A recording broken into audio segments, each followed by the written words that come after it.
Hi, I'm Adam Spencer, founder of the Day One Network, which is bringing the history of the Australian startup ecosystem to you.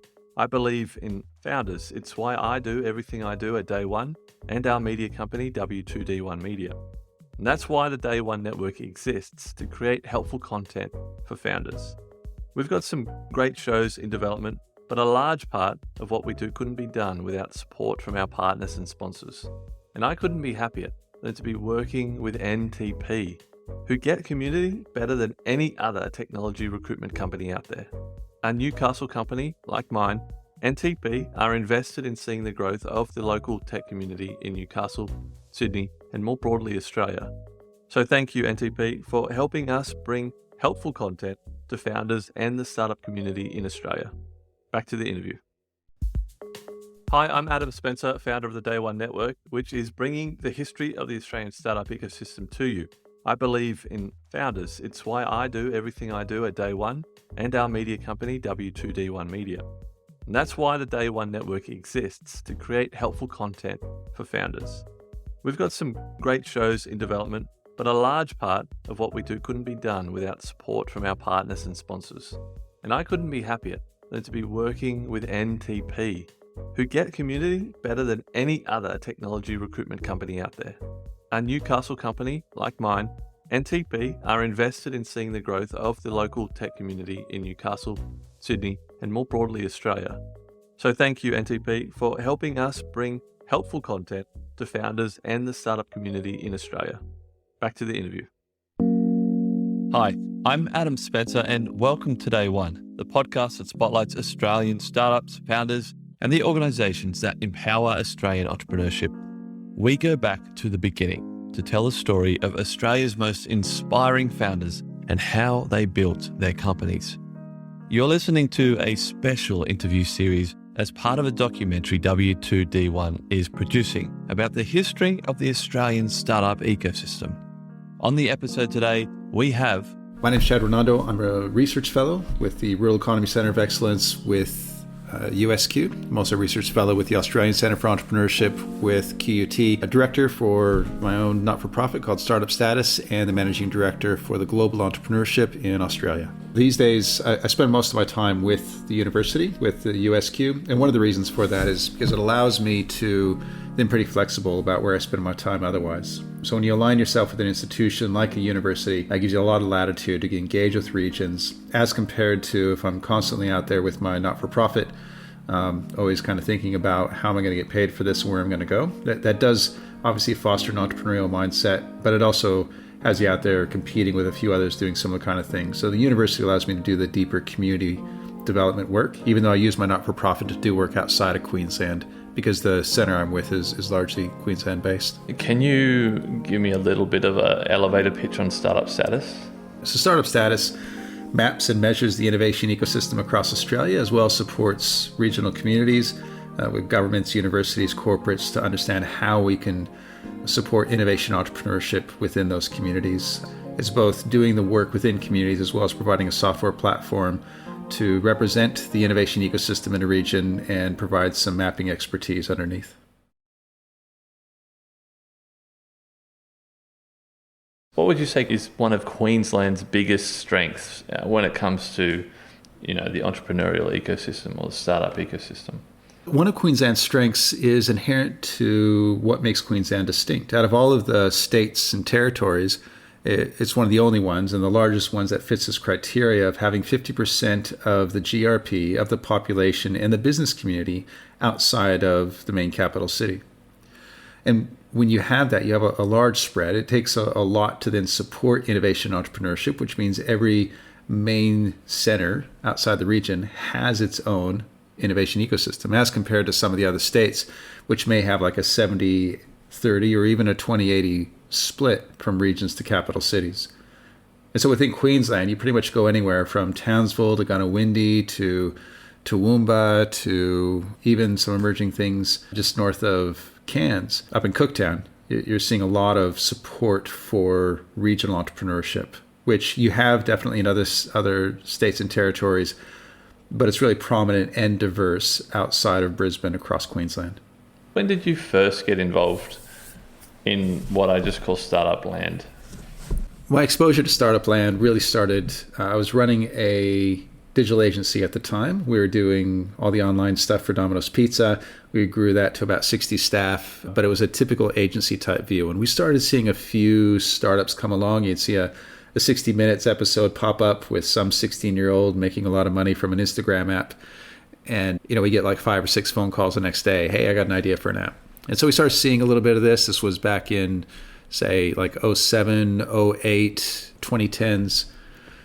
And then just down the street from us, I saw this thing pop up called River City Labs that Steve Baxter was kicking off. And so I started going to a few of those meetups, poking around what's happening here, initially going to say, well, how can we get business out of this, out of our agency?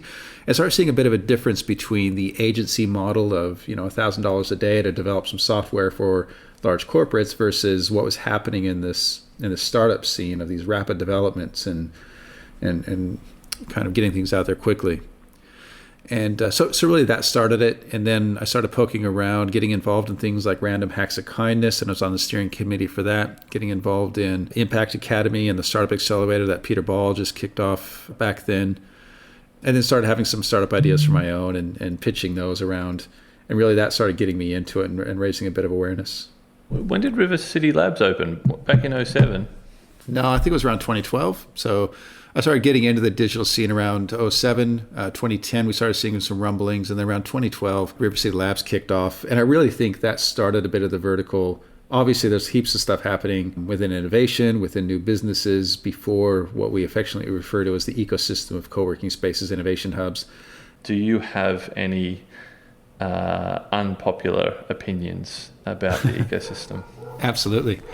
So I see myself as outside of the ecosystem. Like my roles, you could see as being as in the ecosystem as you can think.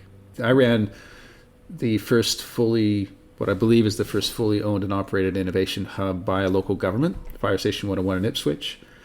And when I was doing that, I thought, man, this is the model that every local government needs to support it. But after about 12 months, I started looking around thinking, I don't think we're doing what we think we're doing.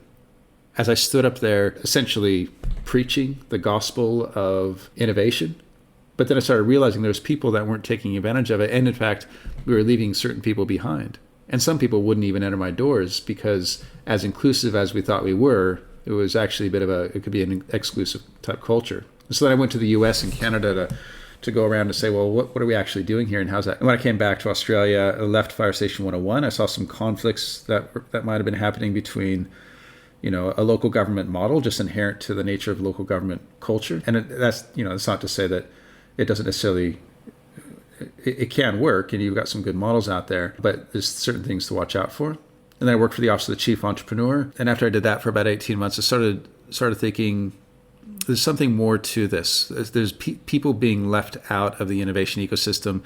And also there can be a lot of stuff like innovation theater. And I also am concerned about what I refer to as the ecosystem versus the ecosystem. And a lot of the activity in the innovation ecosystem seems to feed off of individual ego and celebration of the individual, what we refer to as the idolatry of the innovators, as compared to a lot of people that are doing exceptional innovative work, especially in regional communities, that won't take the limelight. They won't get on stage, but I would rate them as 10 times the entrepreneur from a lot of the things that you might see developing a pretty schmick pitch deck. What are some of the biggest gaps that you see within our ecosystem? I would ask the question, who owns the ecosystem? Who's accountable and responsible for the ecosystem? And in Australia, it's either all of us, which means none of us because there's no accountability, or it's maybe one or two particular people which aren't necessarily legitimized, funded, or supported. In the US and in other economies, you have either this notion of the recycled entrepreneur. And the interesting thing about the recycled entrepreneur, which quite often they go out, they exit, you refer quite often to the Twitter mafia back in the day that left and reinvested. And we might start seeing some of that, the engineers that leave Atlassian or Canva, who will then produce some people who maybe go through a few successful liquidation events in organizations, and then they have the funds to reinvest. The challenge is you need a quantity of those people exiting because only a percentage of them will be at a stage in life where they want to give back. Because doing this stuff is hard. Like I've gone through a couple of businesses and I didn't have that event. I had an 80-person, 10 mil a year manufacturing company that went bankrupt in the US. And our 60-person digital firm never got to that liquidation event here in Australia. But growing those to that point, it takes a toll. And even Steve Baxter will say, this is a young person's gig. We need to invest in the young people that are at that stage who can have the energy and the drive, because when you get a certain point in life, you're like, well, maybe I want to reinvest, or I want to take it easy, or you want to cash out for a lot of people. And so this myth of every entrepreneur that exits will then give back and build the ecosystem isn't true. It's only a certain percentage. So we just need quantity in order to do that. The other thing you have, like say for other economies, and it is just a completely different structure in Australia, you have the foundations in the US. You have like the Kauffman Foundation with $2 billion in assets, 63 mil a year just in investing in startups and entrepreneurs, and just focused on Kansas City a lot, but they do a national program. And those numbers are from a few years ago, so it may have changed by now, but we don't necessarily have that. We have Minderoo, who's doing some stuff as far as indigenous entrepreneurship and supporting some things, but we don't really have that body. And in the absence of that, we have government. So we do have dominant government roles like Advanced Queensland and LaunchVic, but they're always mitigated by just the realities of government, the politics of it, the short-term election cycles, the needing for funding on a regular basis. So we really need that consistency of support for, what we refer to as ecosystem building, but that's real. That's grounded in the reality of putting entrepreneurs first, as compared to a lot of the ecosystem building can be seen as, and what was referred to me as a cautionary tale in a workshop the other day, as ecosystem building for ecosystem building's sake. We do need to mitigate that, but the counter of that is we just need one entrepreneur to give a bunch of money. There's a lot of cautionary tales where that itself doesn't work because it actually doesn't do the long-term community building aspect. So we need that balance of consistent long-term funding for the underlying system of the ecosystem, at the same time as high-value entrepreneurs front and center to create a cohort so we know what it looks like. Because one without the other, either you'll have runaway value from the entrepreneur, unless you get the very rare instance of like a Brad Feld or somebody like that who then is passionate about building the ecosystem, or you get that just building the ecosystem without actually having the entrepreneurs front and center, which then creates a whole bunch of empty innovation hubs, accelerator programs that may not produce the outcomes that we want. What do you think defines a startup ecosystem, and what defines it as a particularly strong ecosystem? So an ecosystem is simply that system by which you progress the species interacting and moving forward, right? And the only difference between an ecological ecosystem and a human or social ecosystem is just that. It's humans. It's our idea to think of something and then work together to create something new. And for me to convince you to partner with me to do something new, which animals can't do. Then you have an innovation ecosystem, which is all about creating a new idea that adds value to people and making that add more value to more people. You then have an entrepreneur ecosystem, which has the entrepreneur at the focus. And that's just somebody who puts their own skin in the game with the opportunity to then benefit or pay risk from their efforts. And then you have a startup ecosystem. And a startup just being a particular form of entrepreneur where, I'm getting customers outside my region, I'm using new technology with the potential to then scale rapidly. And so a startup ecosystem is the mechanism by around it allows those startups as a focal point to then succeed, which is a nuance of the entrepreneur ecosystem and, again, a subset of the innovation ecosystem. And so what makes a good one is all those dimensions working together. Some would say a good one is successful startups, but I would counter that because you could have, and this is really my main reason for being at the moment, my vocation, is connecting the ecosystem, and I use the innovation ecosystem, to what is referred to as community resilience.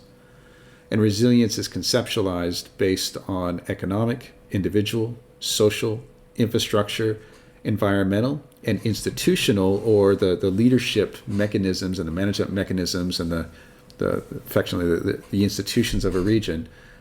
How does the startup ecosystem influence and interact with all of those? And so a mature or a healthy innovation ecosystem, I would propose, has benefits across all of those dimensions as compared to just, say, one particular dimension of economic, which might be diversification, new jobs, and investment. And as we see from what we'd refer to as some mature ecosystems like Silicon Valley, there's massive inequalities. And I think that's the big challenge we're facing in society, is this inequality, which is creating a whole bunch of new social problems. What is the best startup ecosystem you've ever observed? And what made it so good? The best startup ecosystem, it's a hard one because I don't know everything about it, and I respect that you don't have to know everything of everything in order to assess something. But to say something is the best, I would really have to deeply understand what's behind it. I haven't experienced Israel. I've only, at the highest level, observed Silicon Valley.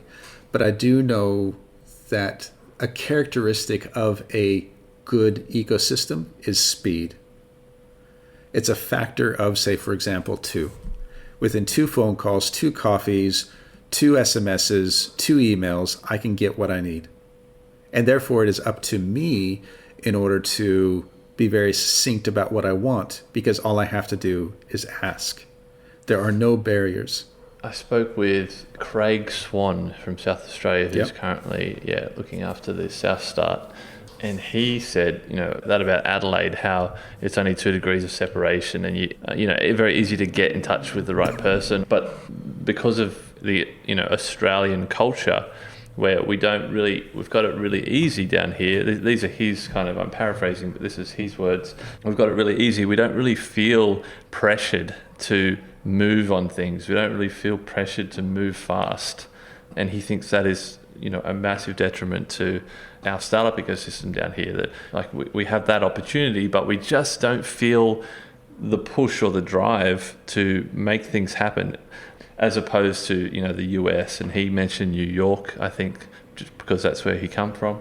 But would you agree with that? Yeah, look, if you look back at the 2019 Global Entrepreneurship Monitor, which I managed, which was a random survey and phone survey of about 10,000 Australians.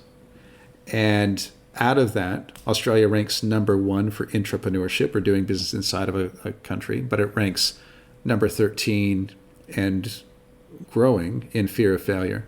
We see opportunities, but the fear of starting will hold us back. And so we start asking the question, if we've had such a good run, if we are the longest standing country, barring COVID, of not having a recession, what are we afraid of? And I think it is that comfort level that keeps us safe.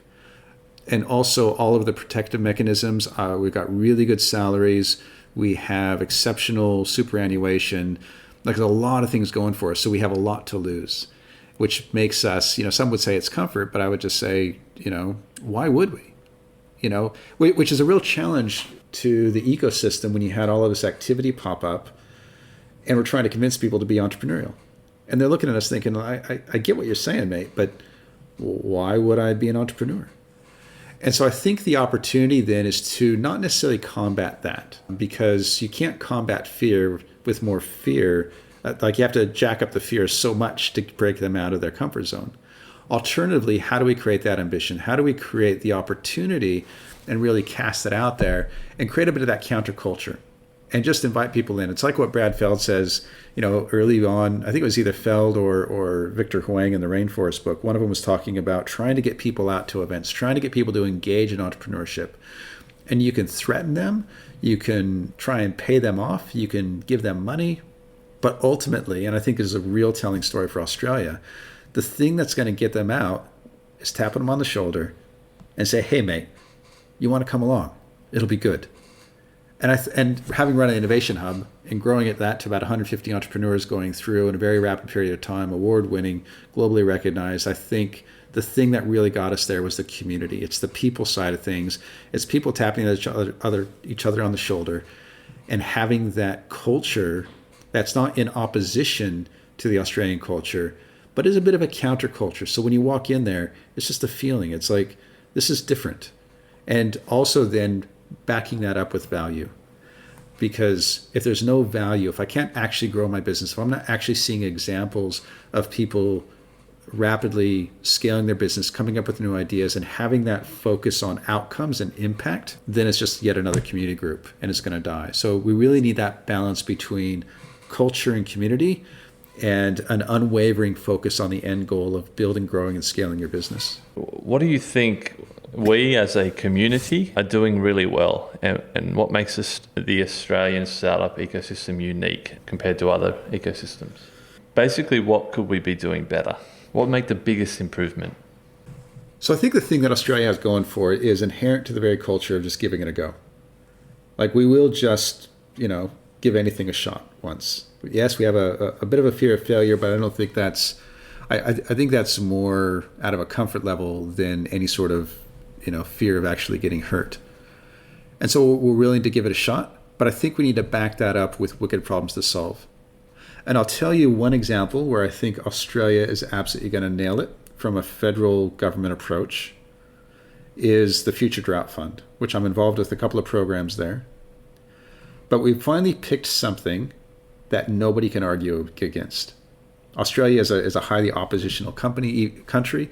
Even the party that's not in politics at the moment is called the oppositional party. We're inherently designed to kind of cut the other party down, cut the other side down, critically think and look at things. You can't critically think about drought as far as being against it. Nobody will go up there and say, I think addressing drought is a bad thing. Climate change, you can, a whole bunch of other topics, but this is just, everyone gets behind it. So I think what they're doing now is starting up 8 innovation hubs, with each hub having between 4 to 6 nodes. Think about that. That's between 40 to 48 essentially discrete innovation hubs being spun up over about 6 to 12 months. To put that in perspective, during the time of my research, over 5 years, Australia created 70 innovation hubs.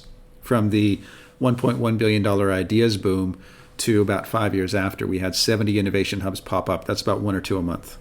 With the Future Drought Fund, we're going to be spinning up around 48 over 6 to 12 months. And so it's a rapid focus on that one thing. And so I think what could Australia do better? It really is going for that moonshot. It's identifying a wicked problem that we want to solve. It's finding a way to artificially construct an urgency into the minds and hearts of an entrepreneur. Because if we don't do that, what's going to happen is the entrepreneurs that really do get it will go overseas to the economies that will rapidly accelerate their business, like the US, like Israel, even like some places in Europe. And so I think if we get everybody mobilized on that problem and increase the speed around that problem, I think that would be a good thing. What few things did you observe that happened, between 2007 and say 2012? What really kicked off the ecosystem in Queensland? Well, in Queensland, I think it was Steve Baxter. I wasn't cognizant of the ecosystem before that, and I only became aware of River City Labs. iLab with UQ was popping up there as well. They were one of the early ones. And he had some material being written around 2000 to 2010. The federal government was writing their innovation report on the back of some work by the OECD, which started around 2000. And so he had a bit of a movement. He also had a bit of a growing awareness globally. Obviously, Silicon Valley was happening and startups, and people in Australia were kind of looking around saying, well, what does this look like? How do we go? There's a lot of looking the other way, I think, not thinking that was just the thing that was happening over there. And so when people like Baxter started RCL, essentially referring to it as a clubhouse in the early days, and it really did have that clubhouse of just people getting together and just experimenting with new ideas. In my mind, that was a bit of the kickoff around 2012, but that's only because I wasn't really paying attention, and I was very much in the digital agency, technology type aspect before that. Yeah, it seems to me that really things started to, people started paying a lot more attention in 2012. The RCL up in Brisbane around 2012, Fishburners starting in Sydney in 2012. Are there any events in common that made all of this happen? Or is it just pure luck that things were happening at the same time? I don't know if it's luck as much as we're a complex adaptive system, right? And so every one of the states was going to have like an RCL type, like an iLab. It was happening across Australia around the same time because every state had a half dozen or so people like Steve Baxter who were either exiting out or getting into other things. And a few of them worked, a few of them didn't. And so I think it was just a natural evolution of the system. I can't point, and that's just maybe because I didn't know what it was. The first national event, as it were, signal that I became aware of was the ideas boom, the federal $1.1 billion, which sent a very clear signal from the federal government where the states then followed suit, or they could have been developing things prior to just, where you had Advanced Queensland, LaunchVic, New South Wales was investing a bit into infrastructure around the time. So you had a lot of this activity that was being noticed, and really started to stable off, I think, around 2019, both due to saturation, and also that's another conversation where you watch this massive explosion. You got the first round of funding, but potentially because they weren't able to measure the impact, we then didn't get re-up of funding, and then people are saying, well, what do we actually do with that stuff anyways? And so I think there was a lot of activity, but then it kind of, we're heading, I think, into the second or third phase and getting a bit of maturity in the system.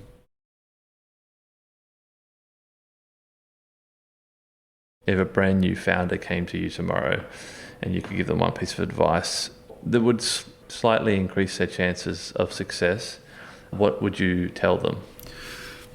Add value and don't be a dill. I think that's the shortest answer I've ever had. It really does come down to that. If you're adding value, you're going to find revenue, or whatever equates to revenue in your world. If you're a social enterprise, then you're going to get funding from grants. And look, don't be a dill. Assume positive intent with everybody you meet. Trust and be trusted. It's what Victor Wang refers to in the rules of the rainforest. Give back. Don't take it personally when you fail. Yeah, it's just those two sides of it. And people lose sight of those two things. They get hung up on product. They get hung up on getting this particular customer, getting their pitch deck right. And those aren't. I'm not saying those aren't important, but no matter what you do, every single day, add value. And tomorrow, add more value than you added yesterday. If I was to open the floor up to you to just talk about anything that you want that is important that you think should go into this series, into this timeline of the Australian startup ecosystem, what is that? What do you think about all the time? What's keeping you awake, or just something you're really passionate about that you want to get on record? First, I would say we need to measure better.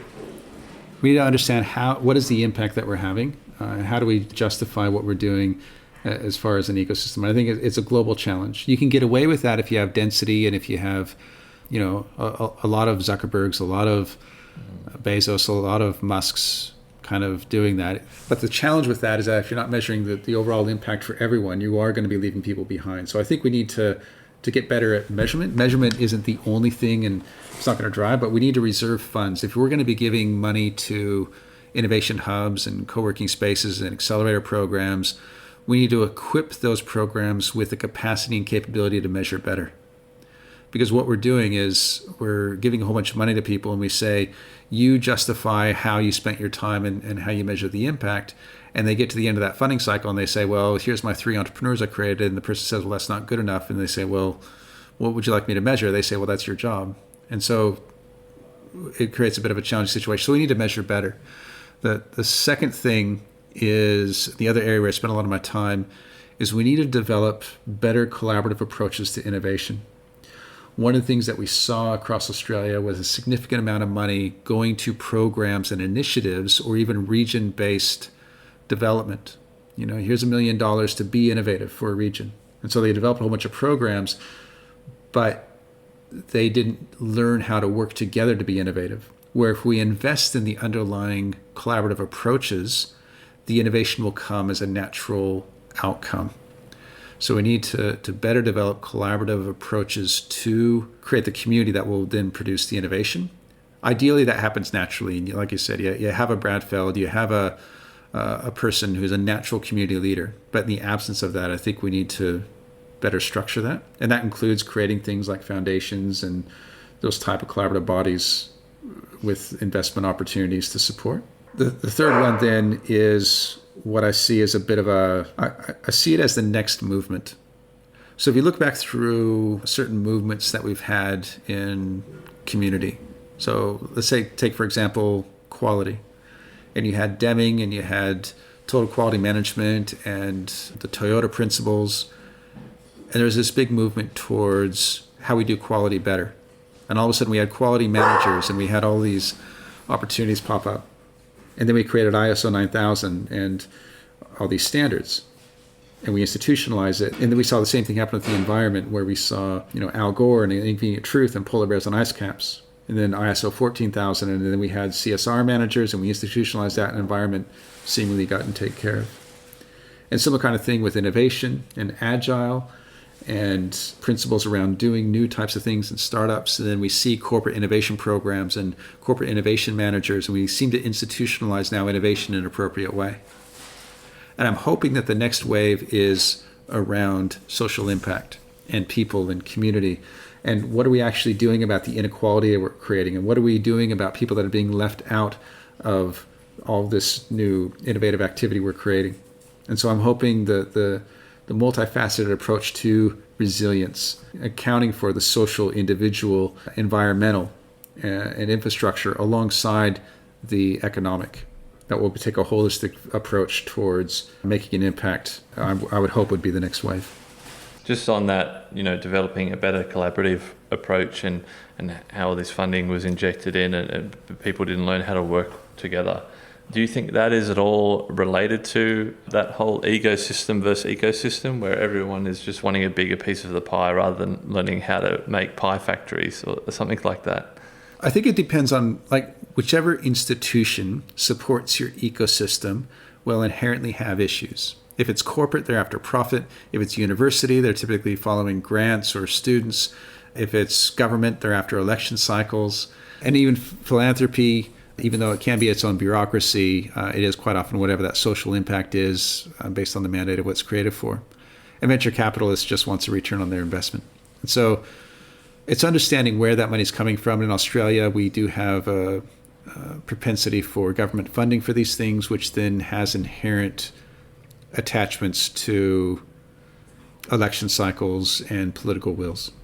And so what that means is, if I have a significant amount of money invested in an innovation ecosystem by a government, the likelihood of any negative feedback coming through is pretty small. So I don't actually get the feedback on what's working, what's not. I can't fail.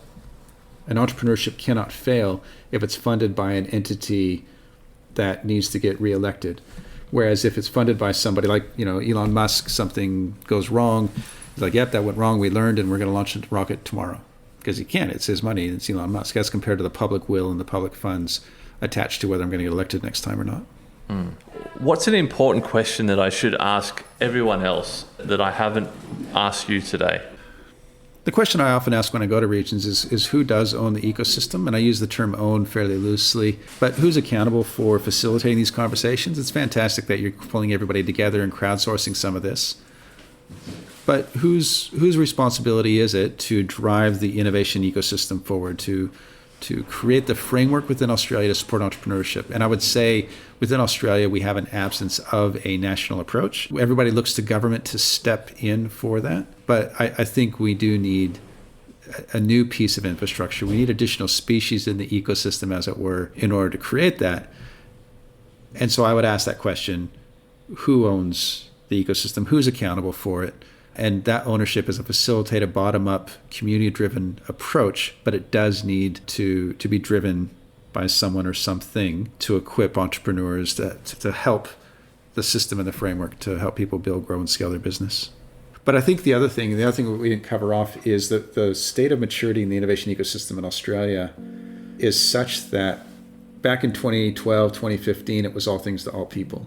River City Labs was for anyone starting a business. Fishburners, even Fire Station 101 when I started it, we didn't have our verticals per se. And then over the next subsequent years, you saw things double down into specific industries, into specific community groups, female entrepreneurship, indigenous entrepreneurship, into specific regions and getting out to the regions and into what we refer to as the peripheries. So what we have now in Australia is you have regions that are known for something.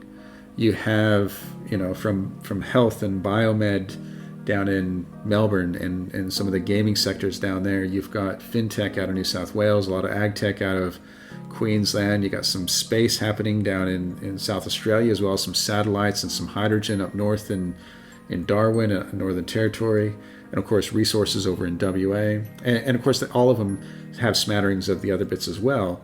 But we're really getting to be known for something in the regions. And you also have dedicated programs for people that might have been missed out in the beginning, such as Indigenous or female entrepreneurship, or youth entrepreneurship, or mature aged.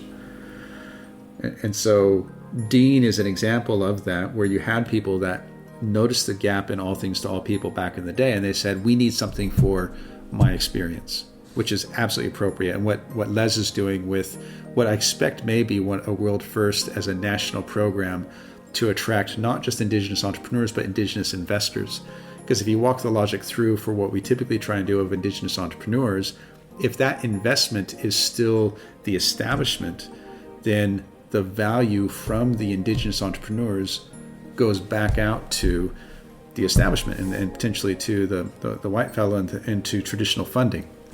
And so we're still yet another extractive industry of the innovation ecosystem. And so by then creating investment within the Indigenous community, we're keeping that funds in there for them to reinvest in Indigenous perspective. And so I see a lot of value in that as well, of making sure that that's at the table.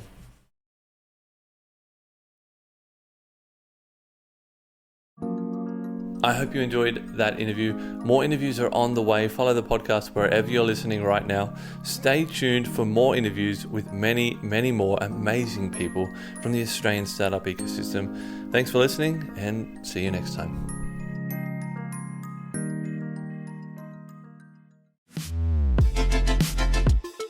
The Startup Retro is a new podcast from the team behind Overnight Success. A weekly show where we help you level up on the Australian startup ecosystem by giving you an insider's view on Aussie startups and venture capital. I'm Will Richards. And I'm Gemma Clancy. At OS, we curate the most important news and announcements across the ecosystem and explain a bit of useful context behind them. The Startup Retro podcast will follow a format familiar to our readers of the weekly newsletter, but offer an opportunity for much more discussion. So, if you want to keep your finger on the pulse of all things happening Aussie startups and venture capital, start your week by listening to the Startup Retro. New episodes every Monday, starting the 1st of July.